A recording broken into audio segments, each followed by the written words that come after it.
too numerous to count, from so many different grassroots organizations pulling together for this festival, and I'll tell you, it's going to be a great festival.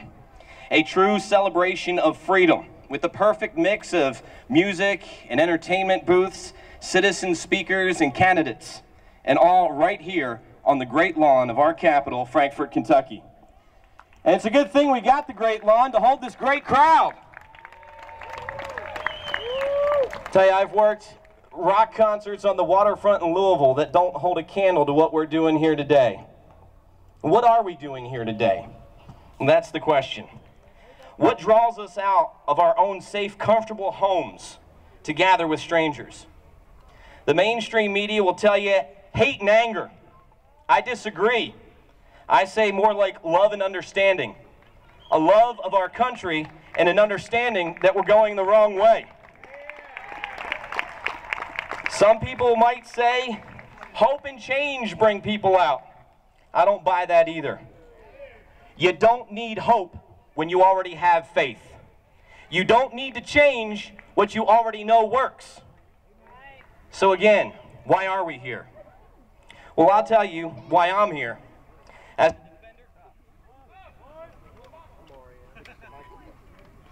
tell you why I'm here. Why? As a defender of the Constitution.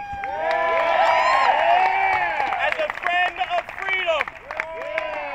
And as a concerned father of 3 young boys. You might have seen Sarah Palin's video this week. Where she talks about a mama grizzly defending her cubs. Ain't that the truth? I don't want to mess with a mama grizzly, but let me ask you a question. Do you know what Jack Bauer does when someone kidnaps his daughter? It ain't pretty. Don't mess with my kids. I do believe that our Constitution is under attack. And for the sake of my boys and future generations, we must fight for their freedoms. And we must pass that on to the next generation. The rights and freedoms that we have in the Declaration of Independence and the Constitution are like muscles.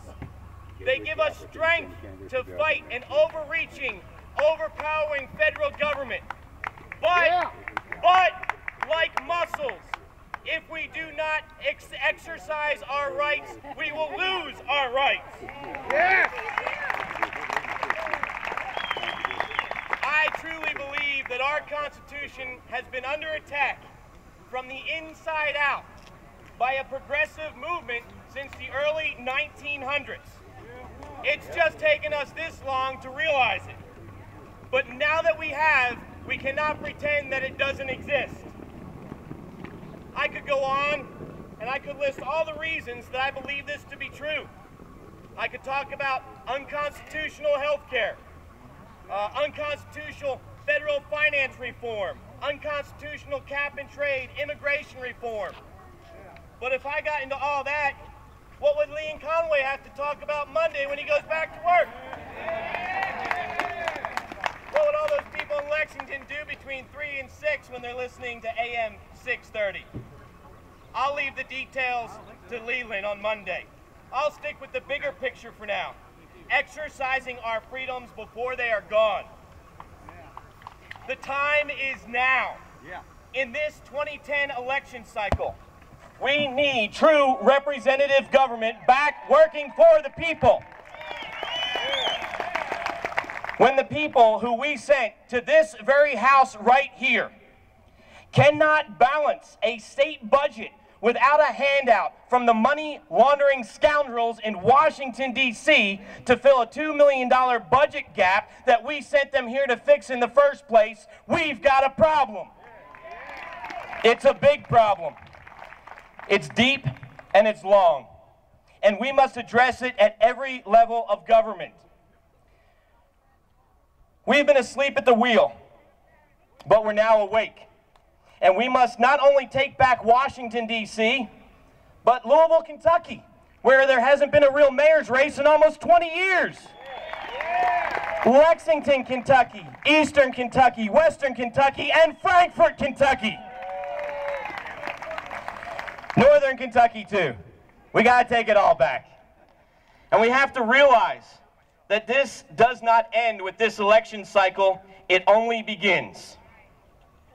We must defend the Constitution at all costs against all enemies, foreign and domestic. We must stop the generational theft that is going out of control through a progressive entitlement programs, bailouts, and overspending. Our debt is so far out of control, it boils down to nothing less than generational theft and financial enslavement of our children and our grandchildren. This is truly the freedom that is at stake. This is the freedom for which we must fight.